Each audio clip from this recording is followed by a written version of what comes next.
আসসালামু আলাইকুম, সবাইকে স্বাগতম। প্রিয় শিক্ষার্থী বন্ধুরা, আজকে আমি এই যে একাদশ ও দ্বাদশ শ্রেণীর আইসিটি বিষয়ের ডিজিটাল ডিভাইস অর্থাৎ লজিক গেট সম্পর্কিত দিনাজপুর বোর্ড 2023 সালে যে সৃজনশীল প্রশ্নটি এসেছিল, ওই প্রশ্নটির সঠিক সমাধানের জন্য তোমাদের সাথে আছি আমি Mohammad Sirajul Islam, Barishal Sarkari model school and college, Barishal. চলো শুরু করা যাক। প্রথমে প্রশ্নটা দেখে নিই। প্রশ্নে কি বলা আছে? এই যে এখানে একটি উদ্দীপক, এই অনেক বড় একটি সত্যক সারণী দেওয়া আছে, 3 চলক বিশিষ্ট, এ বি সি আর এক্সের আউটপুট আমাদের বের করতে হবে। আবার এখানে একটা চিত্র দেওয়া আছে, 2টা ইনপুট 2টা আউটপুট। এটা হচ্ছে হাফ অ্যাডারের চিত্র।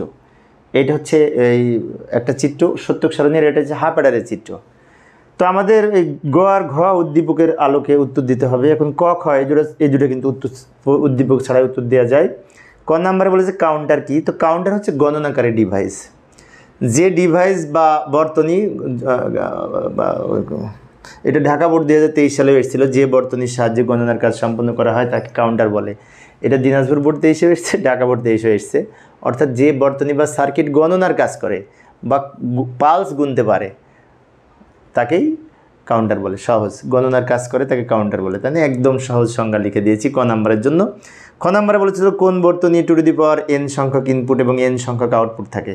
তো এটা এনকোডারে two to the power n input আর আউটপুট থাকে n।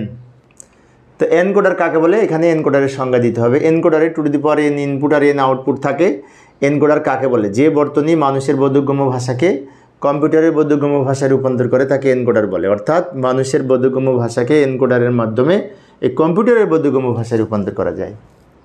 মানুষের ভাষাকে কম্পিউটারের ভাষায় রূপান্তর করে, অর্থাৎ ডেসিমেল নাম্বারকে বাইনারি কোডে রূপান্তর করে এনকোডার।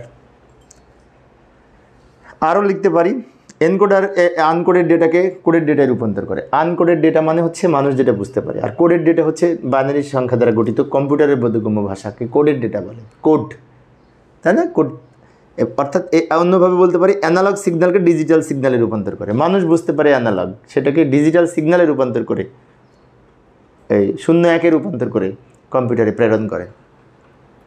তো এইভাবে আমরা লিখতে পারি। আর একটু লিখতে পারি এনকোডারের কিছু বৈশিষ্ট্য। Two to the power n input আর n আউটপুট থাকে। অর্থাৎ ইনপুট যদি 4টি হয় আউটপুট হবে 2টি, ইনপুট যদি 8টি হয় আউটপুট হবে 3টি। যেমন এই ধরনের একটি 4 লাইন টু 2 লাইন এনকোডারের ব্লক চিত্র। 4টে ইনপুট হলে 2টা আউটপুট হবে, 8টা ইনপুট হলে 3টা আউটপুট হবে। 8টা মানে কি? টু টু দি পাওয়ার 3 আর আউটপুট হবে 3। এই হচ্ছে আমাদের খ নাম্বার উত্তর। উদ্দীপক আবার ফিরে আসলাম। উদ্দীপকের গ নাম্বারে বলেছিল এই চিত্রের আলোকে, এই চিত্র 1-এর আলোকে লজিক ফাংশন সরলীকরণ করে সেটাকে ন্যান্ড গেটের মাধ্যমে বাস্তবায়ন করতে হবে, ন্যান্ড গেট দ্বারা। তো এইখানে চিত্র 1-এর যে এই সত্যক সারণীটি ছিল, এটা থেকে যদি আউটপুট বের করতে চাই এক্সের মান, তো এক্স এখানে লিখলাম। আচ্ছা, কিভাবে বের করব? সত্যক সারণী থেকে কিভাবে লজিক ফাংশন তৈরি করতে হয় এখন আমি দেখাবো। এক্সের নিচে এখানে 1, এখানে 1, এখানে 1, এখানে 4টা 1 আছে। তো 4টা 1-এর জন্য এখানে 4টা রাশি হবে এবং প্রতিটা যোগ হবে পাশাপাশি। ভালো করে লক্ষ্য করি, এই 1 সোজা এদিকে চলে আসে। এই 1 সোজা যদি এদিকে আসি তাহলে একটা শূন্য, বাকিগুলো 1। এর নিচে যদি শূন্য, সে এ নট বি সি হবে। এ নট আর বি আর সি হবে, কারণ বি আর সি হচ্ছে 1।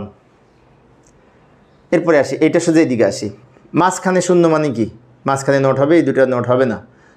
এ বি নট সি হবে, এ বি নট সি হবে। যে মাঝখানে শূন্য তাই নট হয়েছে। প্লাস এখানে আরেকটা 1 আছে, এদিকে চলে আসে। প্রথম দুটো 1 মানে কি? এ আর বি হবে, আর সি এর নিচে শূন্য অর্থাৎ সি নট হবে। প্লাস এখানে 1 আছে, এদিকে চলে আসে, এ বি সি। তিনটায় যেহেতু 1, কোনো নট হবে না, এ বি সি। এই ফাংশনটা পেলাম। এটাকে আবার সরলীকরণ করে ছোট করতে হবে। আচ্ছা, এই ফাংশন সম্পর্কে আমরা কিন্তু আগে থেকেই পরিচিতি, তাই না? আমরা কি জানি ফুল অ্যাডারের 2টা আউটপুট, একটা হচ্ছে এস আর একটা সিও, মানে ক্যারি আউটপুট। সে সিও সমান কিন্তু এটা A not BC plus A B not C plus A B C not plus A B C.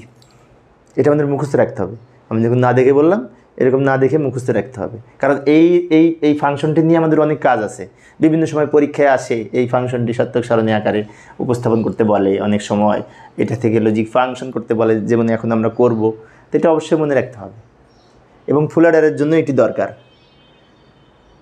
এখন এটা দ্বারা আমরা লজিক ফাংশন সরলীকরণ করে একটা ছোট মান পাবো, সেটাকে আবার ন্যান্ড গেট দ্বারা বাস্তবায়ন করব। আমাদের উত্তর মূলত এখান থেকে লেখা শুরু, আর এটা প্রশ্ন দেওয়া ছিল, তো প্রশ্ন দেখে দেখে আমরা এটা তৈরি করব। এই যে উত্তর এখান থেকে শুরু, এই 2 লাইন এখানে হলো, বাকিটা পরের পেজে করব। এই যে লক্ষ্য করি, নিয়ে আসলাম, ওটা তুলে নিয়ে আসলাম, মনে করি 2 লাইন। এখন এইটাকে যদি আমরা সরল করতে চাই, বিভিন্নভাবে করা যায়, তবে সবচেয়ে সহজ হচ্ছে এই যে এইখানে ABC আছে না, ABC আছে, এইটাকে আমরা এটার পাশেও নিব, এটার পাশেও নিব, এটার পাশেও নিব, 3টার পাশেও নিব। কেন নিব? ঢাকা বোর্ডের যখন প্রশ্নের সমাধান করেছিলাম বলেছিলাম, আবারও বলছি, আমরা এখানে BC আছে, BC যদি কমন নিতে চাই, তা ABC যদি এই পাশে আনি, তাহলে এই 2টা থেকে BC কমন নিতে পারবো। এখানে AC আছে, AC যদি কমন নিতে চাই, তো ABCকে যদি এর পাশে নিয়ে আসি, তাহলে AC কমন নিতে পারবো। আর এটার পাশে তো এটা থাকবেই, তাই একটা 3বার লেখা যায়, 3বার লেখা যায়। তা এটা লিখলাম, যোগ এটার পাশে আমি এটা নিয়ে আসলাম, প্লাস এটা লিখলাম, যোগ এটার পাশে এটা নিয়ে আসলাম, প্লাস এটা লিখলাম, এটার পাশে আবার এটা লিখলাম। ভালো করে লক্ষ্য করি, আমি এই একটা ABC একবার লিখেছি, 2বার লিখেছি, 3বার লিখেছি। অনেক শিক্ষার্থী মনে হতে পারে একটা কি 3বার লেখা যায়? হ্যাঁ, বুলিয়ান অ্যালজেব্রায় যায়। বুলিয়ান অ্যালজেব্রায় একই চলক এর যোগফল ওইটাই হবে। যেমন A প্লাস A সমান A, B প্লাস B সমান B, 1 প্লাস 1 সমান 1। তাহলে ABC প্লাস ABC সমান একটা ABC। তাই একটা থেকে আমরা 3টা করতে পারি।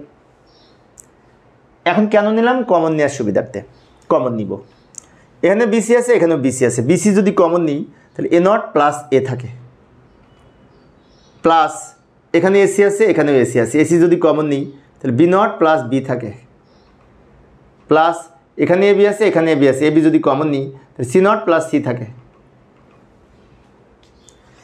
এখন এইবার হচ্ছে কাহিনী, A প্লাস A0 সমান 1 হলে এটার মান 1, এটার মান 1, এটার মান 1 হবে। এই যে 1 নিতে কত সুবিধা, এখন এই যে BC ইন্টু এটার মান 1 হবে এই নিয়ম অনুযায়ী। 1 করতে এখন অনেক ভালো লাগছে না? এখন সহজ মনে হচ্ছে না? তো এই সহজটা মনে হয়েছে এই কারণেই, ওইটা 3বার লেখার কারণে। নাহলে তোমরা অন্যভাবে করতে গেলে তোমার কাছে কঠিন মনে হবে বিষয়টা।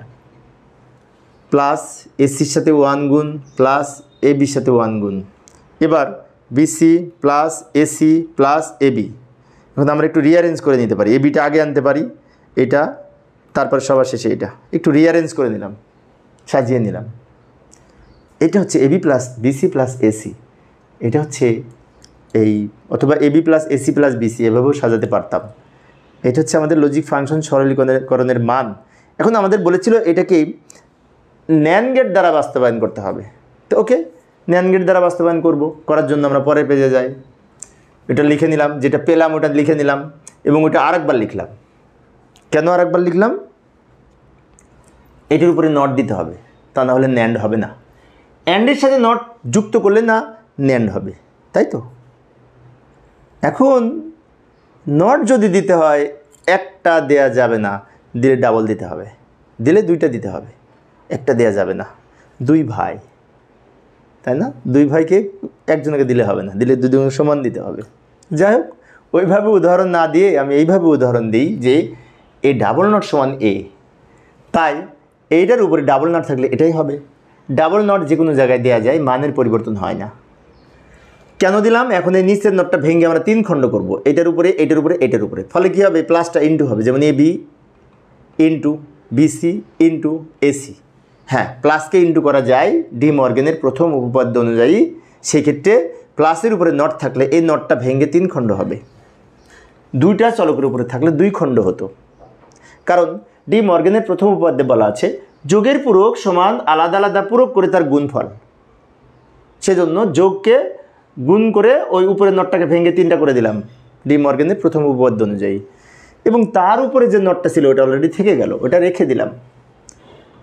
এখন এইটা দ্বারা আমরা যদি গেট অঙ্কন করি, AB গুণ করে তার উপরে নট মানে ন্যান্ড গেট পাবো, BC গুণ করে তার উপর নট ন্যান্ড গেট পাবো, AC গুণ করে তার উপর নট ন্যান্ড গেট পাবো, এই গুণের উপরেও নট, এটি দ্বারা আমরা ন্যান্ড গেট পাবো, সবগুলো ন্যান্ড গেট হবে। ভালো করে লক্ষ্য করি, এখানে ইনপুট 3টা, ABC 3টা ইনপুট, ABC 3টে ইনপুট, ABC 3টা লাইন টানলাম 3টে ইনপুটের জন্য। ওকে, A আর B মিলে গুণ হয়েছে, তার উপরে নট।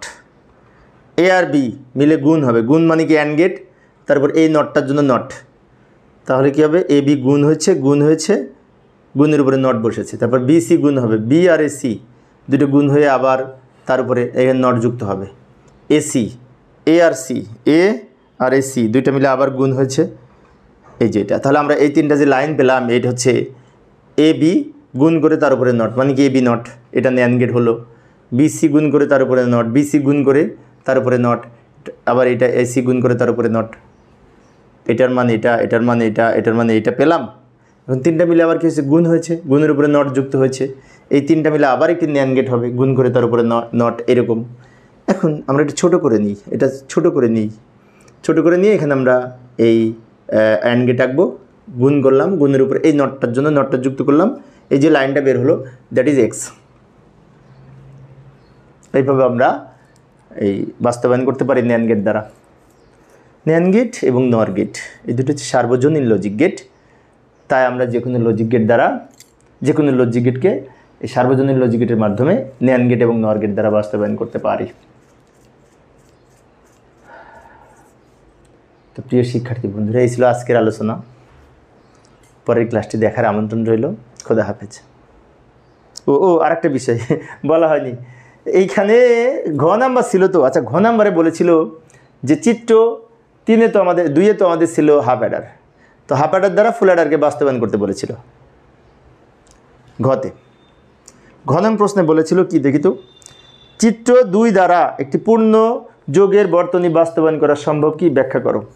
মানে চিত্র 2 হাফ অ্যাডার, আর চিত্র 2 দ্বারা পূর্ণ যোগের বর্তনী, এর বাংলা হচ্ছে ফুল অ্যাডার, ফুল অ্যাডারকে বাংলায় পূর্ণ যোগের বর্তনী বলে। তো পূর্ণ যোগের বর্তনীকে এই হাফ অ্যাডার দ্বারা বাস্তবায়ন করতে হবে, করা যাবে কিন্তু অনেক সময় লাগবে। সেজন্য যশোর বোর্ড 2023 সালে যে প্রশ্নটি এসেছে, ওইখানে আমি এই দুইটা হাফ অ্যাডার দ্বারা একটা ফুল অ্যাডার বাস্তবায়ন করে দেখিয়েছি।